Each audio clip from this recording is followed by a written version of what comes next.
কেউ হাদিসটা জানো? রাসূল বলছেন সাল্লাল্লাহু আলাইহি ওয়াসাল্লাম বলছেন, এমন একটা সময় আসবে যখন সানা থেকে হাদরামাউত পর্যন্ত একজন মহিলা ভ্রমণ করবে একা, কিন্তু সে বন্য পশু ছাড়া কাউকে ভয় পাবে না। তোমরা সেই দিনটার জন্য অপেক্ষা করো। আজকেই যদি আল্লাহ মাফ করুক আমি এখানে এসে বলতাম কালকে রাত্রে 12:30টায় আমার একটা ছিনতাই হয়েছে, সবাই কি বলতো? বেরোছিল কেন? বলবে না? বলবে।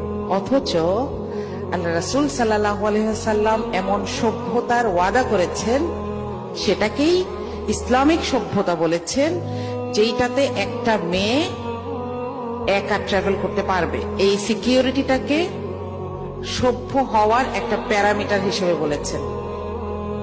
তাহলে আমি কিভাবে একজনকে বলি যে তুমি কেন বের হয়েছিল? দোষটা তো আমার, আমি সমাজে সেই সিকিউরিটি এনশিওর করতে পারি।